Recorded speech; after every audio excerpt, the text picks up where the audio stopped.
Salve, salve! Estamos na Casa do Rio Vermelho, local que foi residência dos escritores Zélia Gattai e Jorge Amado. Um lugar que exala amor. Veja agora o que preparamos amorosamente para você.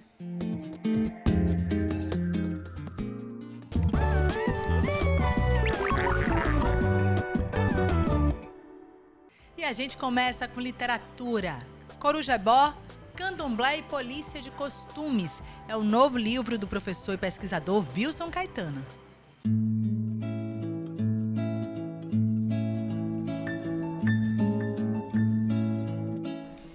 A suposta não ortodoxia de Mãe Sabina lhe custou caro.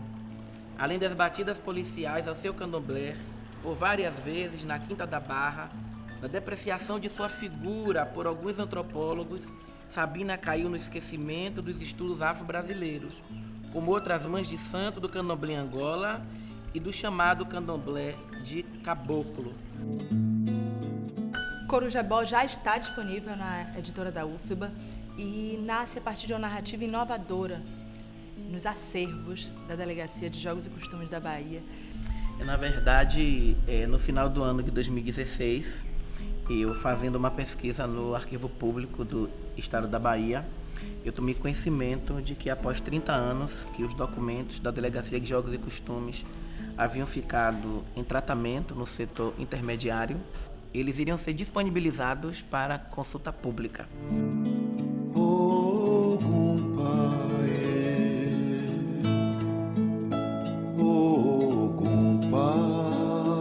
Então, na verdade, ela controlava desde os jogos de futebol, né, aos chamados jogos de azar, mas também a prostituição, os bêbados, os mendigos, a questão da bebida, os feirantes, mas que o período que nos interessava era de 38 a 76, justamente porque no ano de 1976 nós tivemos um decreto do então governador Roberto Santos que desobrigou os terreiros de candomblé a não apenas se registrar, mas também tirar a licença para realizar as suas festas. A licença ela dava direito a tocar em alguns dias estabelecidos, tinha um valor também, ela era paga, né?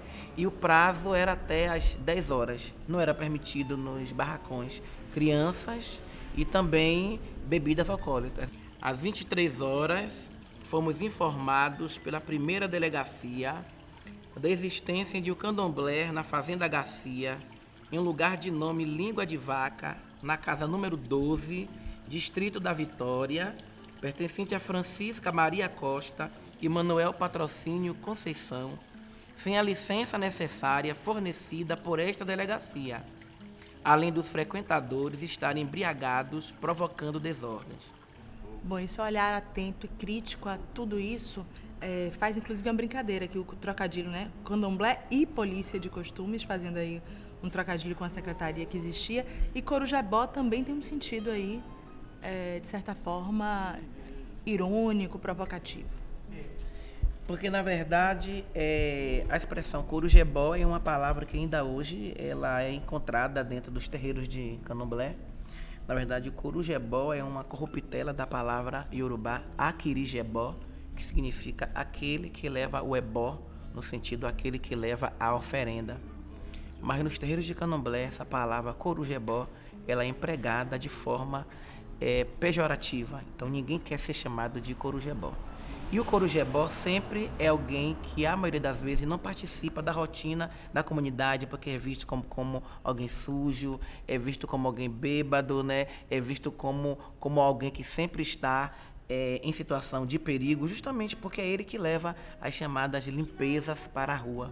Então, na verdade, Corujebó, Candomblé e Polícia de Costumes é uma tentativa de dar visibilidade a essas pessoas, fazer uma crítica, né, a essa polícia de costumes que através do Estado tentava controlar as práticas afro-brasileiras, né, e acima de tudo trazer a necessidade chamar atenção para uma necessidade de revisar, sobretudo, alguns conceitos com relação à compreensão dessas relações afro-brasileiras e a relação que esses homens e mulheres constituíram ao longo de suas vidas com o próprio Estado através da polícia. Quando tudo finda, dizem virou cinza. Equívoco, pois cinza cura, poesia eu sou. Da literatura para as telonas, para o cinema. O cineasta Sérgio Machado fala de novas produções, entre elas um novo filme de animação e do papel do cinema como instrumento de resistência.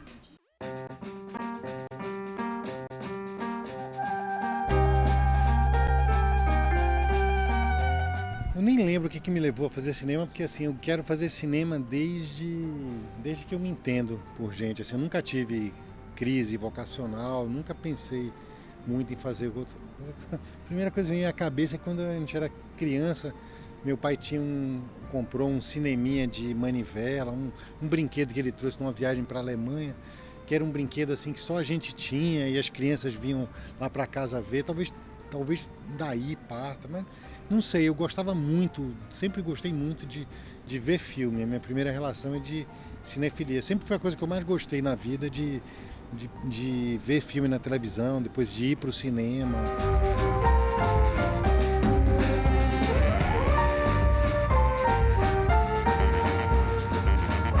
Eu acabei conhecendo o Walter Salles e eu pensava em fazer uma faculdade, estudar cinema no exterior, e acabou que minha escola foi trabalhar com o Valtinho.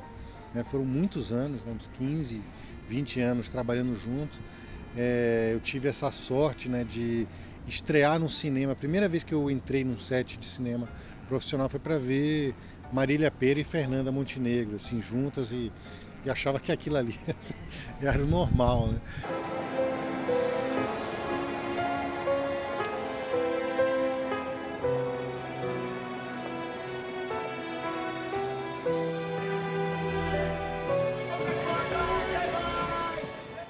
Eu não me preocupo assim de manter uma fidelidade estética, alguma coisa nos meus filmes, mas eu acho que tem coisas que naturalmente surgem assim. Acorda, minha gente, que hoje é aniversário de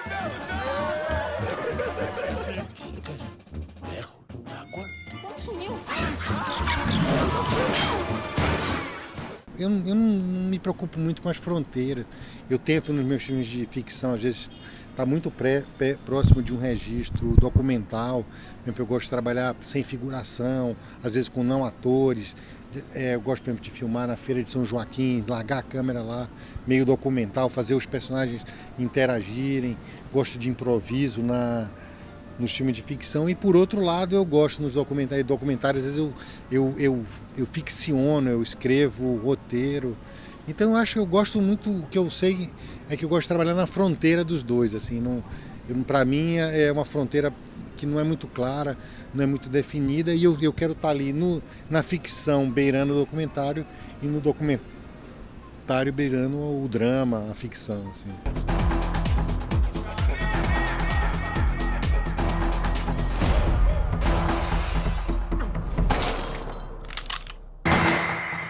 Eu lamento, assim, porque eu acho que ainda a sala de cinema escura, silenciosa, ainda é certamente o melhor lugar para você ver um filme, para absorver conteúdo, mas eu acho que eu, pelo menos, me interesso. Essa experiência agora de fazer essa série foi absolutamente fascinante, assim, deu certo e acho que a gente conseguiu ir profundo. Ia ser um longa de ficção do Walter Salles. A gente começou a escrever a história do Popó e era uma história muito complicada, acontece muita coisa e nunca cabia em 2 horas. E o filme e o roteiro de longa não dava certo porque ficava sempre superficial. Aí, quando a gente não conseguiu fazer o longa, finalmente a gente falou, se ele não cabe no longa, vamos tentar uma série. Aí coube uma temporada, e aí deve ter 2ª, 3ª, 4ª temporada, porque a história é muito... Não é a história só do Popó, é do Popó e do irmão dele e da mãe. São muitos personagens, muita coisa que acontece.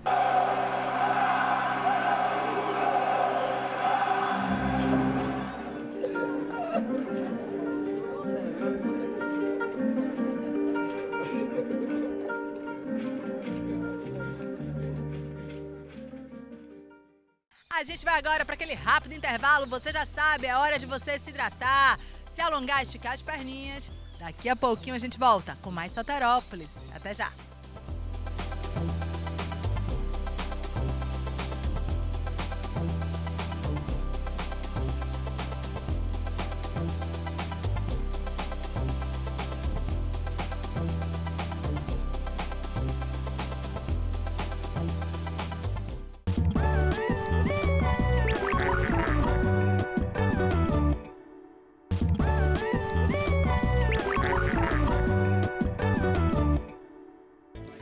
Estamos de volta com Soterópolis, diretamente aqui da Casa do Rio Vermelho, em Salvador. Olha só, a grande estrela dos festejos juninos é a sanfona. Mas pra gente do Soterópolis, ela brilha o ano inteiro. Vamos conhecer agora o trabalho maravilhoso de Gel da Sanfona.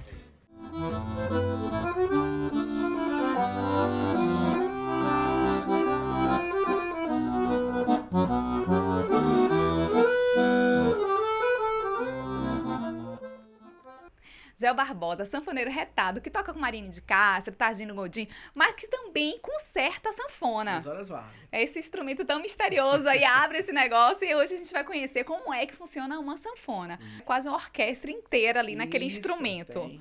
Quais são essas modulações e o que é que a gente pode tocar com a sanfona? Então, a sanfona é um instrumento universal. A gente pode tocar de tudo numa sanfona. Jazz, bossa nova, choro, forró, música erudita. A gente tem todos os recursos possíveis para isso numa sanfona, num instrumento desse.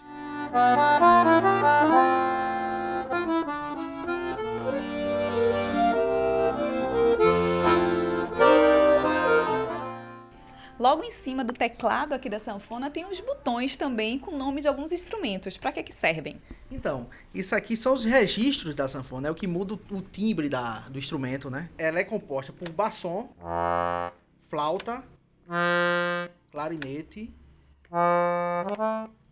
e piccolo. E esses quatro combinados é o que faz os timbres da sanfona, entendeu? Por exemplo, o clarinete mais a flauta, ele vai dar um violino, que é esse som aqui, ó.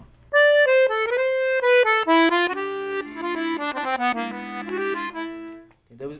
A gente pega o piccolo mais o bassom, vai dar um órgão.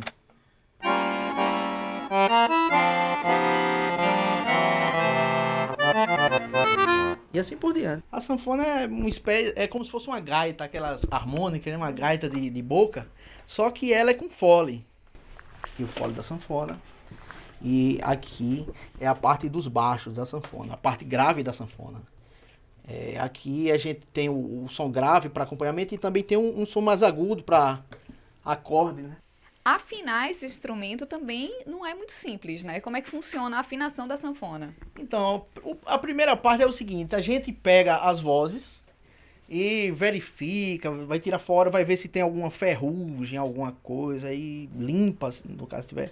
Aí vai trocar os couros, deixar os couros tudo perfeitos. Então, aí coloca aqui nesse fole, a gente tem um afinador eletrônico aqui. Quer dizer que a nota está mais alta, certo? Então a gente vem, identifica qual é a nota e tem que ir baixando aos poucos para não desgastar a nota. Tem que ser muito preciso nisso aqui.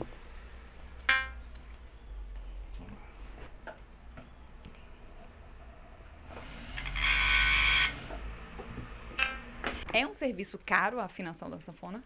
Bom, para quem paga é caro, mas para quem afina não é caro não, porque dá muito trabalho, leva muito tempo. Leva em média o quê? 10, 12 dias assim, trabalhando todo dia. Já existem diferentes tipos de sanfona, né? Diatônica, cromática. Qual é a diferença e qual tipo que a gente utiliza mais aqui na nossa música? Então, na nossa música a gente utiliza mais esse tipo de instrumento aqui, né? Teclado piano, que é o que Luiz Gonzaga usava, Dominguinho, Sivuca, Oswaldinho e tantos outros. E é diatônico ou cromático? Ele é cromático, né? Tem todas as notas aqui e tal. Vou lhe mostrar um instrumento diatônico. Aquele fole de 8 baixo aqui. É um parente assim, mais velho, né? Que é o instrumento que o pai de Luiz Gonzaga usava. Era uma sanfona assim, de 8 baixos. Então, a sanfona diatônica, com a mesma tecla, quando o fole abre e fecha, são notas diferentes. Isso, exatamente. Ele não, você vê que ele não tem tanta tecla quanto uma sanfona dessa aqui. Então, ela tem menos recurso para isso. Então, o recurso dela tá no fole. Então vamos respeitar esses 8 baixos aí de Seu Januário, porque o negócio é difícil. Tem que respeitar e tirar o chapéu para quem toca esse instrumento aí, que é um instrumento assim maravilhoso e difícil de tocar. Luiz, respeita Januário. Luiz, tu pode ser famoso, mas teu pai é mais tinhoso e com ele ninguém vai. A sanfona tem um peso assim, tem um significado assim muito importante, porque o nordestino, principalmente, ele expressa as tensões, a tristeza, a alegria através do som desse instrumento, entendeu? A gente às vezes escuta alguma música e já sente o sertão, já sente essas coisas, entendeu? É um instrumento assim formidável. Esse cefale me arranca o fôlego, me enche os ouvidos, toca o coração. É tão difícil ficar tão longe, não é nada fácil ter que dizer não. Agora é momento de celebrar. O Teatro Vila Velha completa 55 anos. E o Soterópolis presta homenagem, reverência a esse espaço cultural tão importante.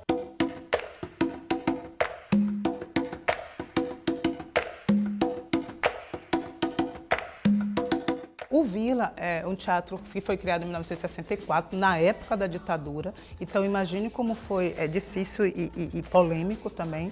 E hoje a gente vive nessa resistência, sabe? Essa casa é uma casa que abre porta para questionamentos. Eu sempre digo, né, que trabalhar no Vila Velha é um privilégio para qualquer artista, porque é um teatro que nasce, né, de um movimento de artistas rebeldes, né, que se rebelam com a causa. E João Augusto, já lá na sua fundação, ele botou escolas de samba, né, ele botou grupos de comunidade. Então o teatro já tem essa veia do teatro popular. Não tinha muitas opções para o grupo dos novos, né, para o Teatro dos Novos.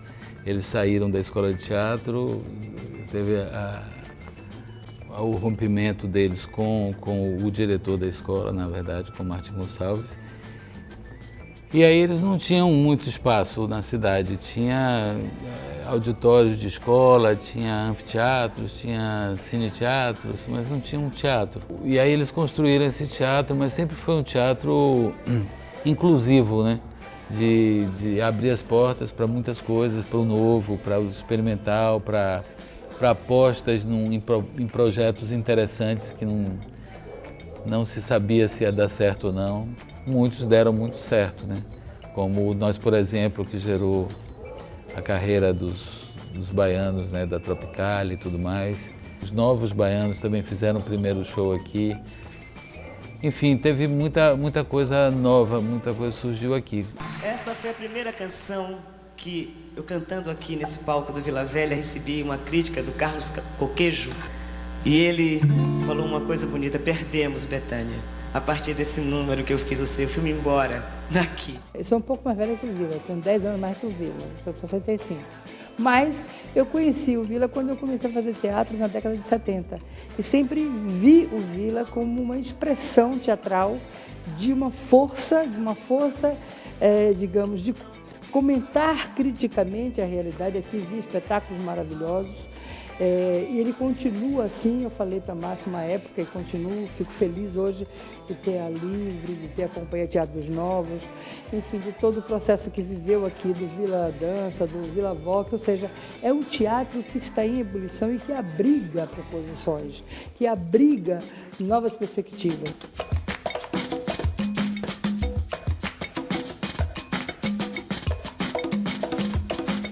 E quando nós entramos em 94 com os vários grupos, era um pouco isso, era um pouco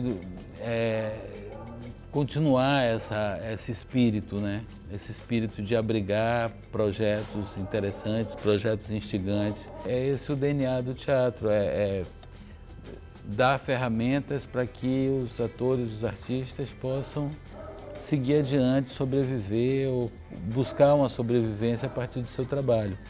Então a Universidade Livre de Teatro Vila Velha foi criada muito para isso, para sistematizar esses processos, né?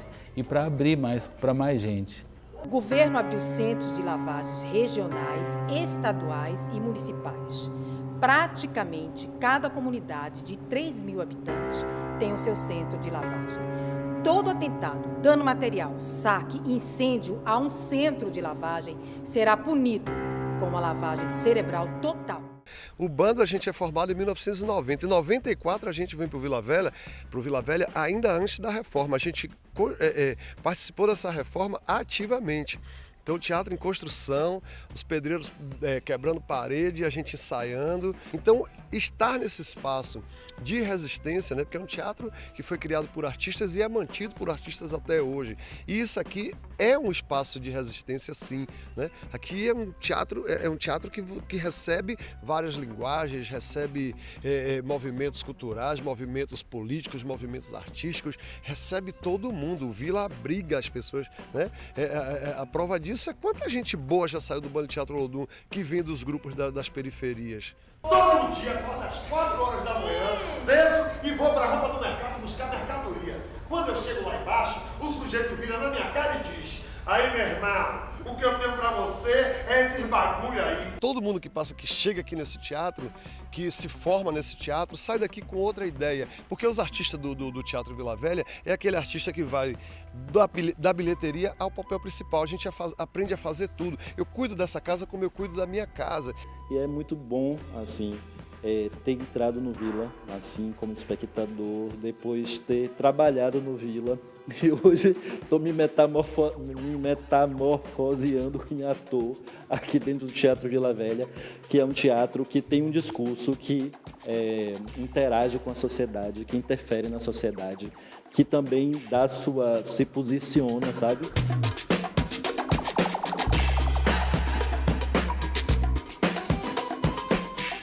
Esse aqui é o Teatro da Reflexão, e assim, na época da ditadura, e ele sempre foi presente, sempre esteve vivo, e ele continua vivo, cada vez mais. A cidade do Salvador precisa chegar junto mais do Vila Velha, porque isso aqui é um espaço de arte, pura arte, de arte que comunica, que sabe, que faz a gente transcender.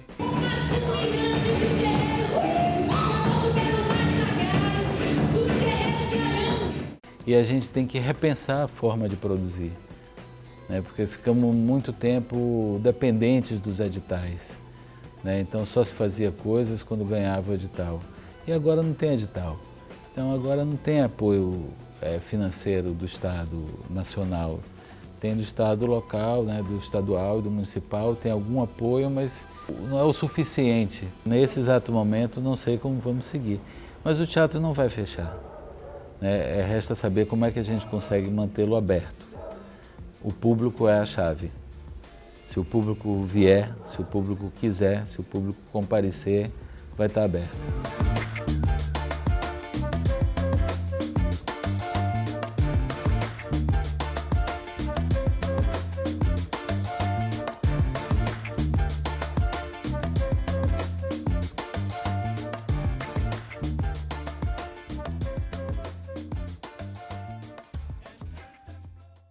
O programa de hoje fica por aqui. Muito obrigada pela sua companhia. Siga a gente nas redes sociais, Facebook, Instagram, Twitter. Pode ainda rever toda e qualquer edição desta temporada acessando o nosso canal YouTube ou mandar aquele alô que a gente adora, soterópolis@gmail.com 71 3116 7377. A gente vai, mas a gente sempre volta. Eu espero por vocês. Boa semana. Até lá.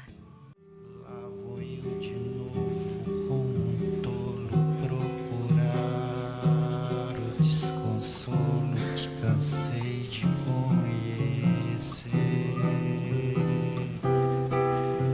Novos dias tristes, noites claras, versos, cartas, minha cara. Ainda volto a lhe escrever, pra lhe dizer que isso é pecado. Trago o peito tão marcado de lembranças do passado. Você sabe a razão. Vou colecionar mais um sorriso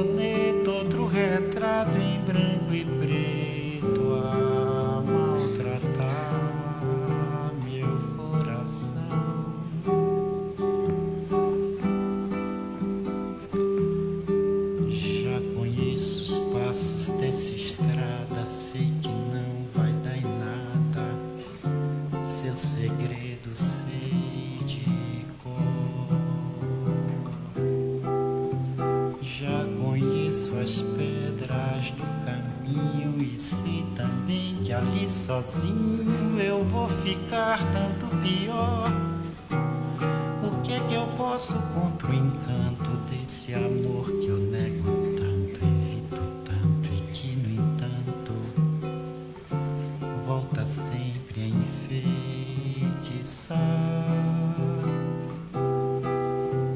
com seus mesmos tristes velhos fatos que no álbum de retratos eu tenho em colecionar.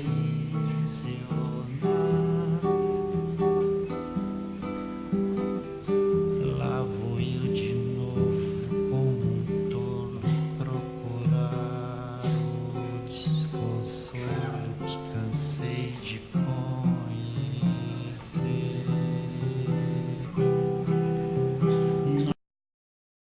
Novos dias tristes, noites claras, versos, cartas, minha cara, ainda volto a lhe escrever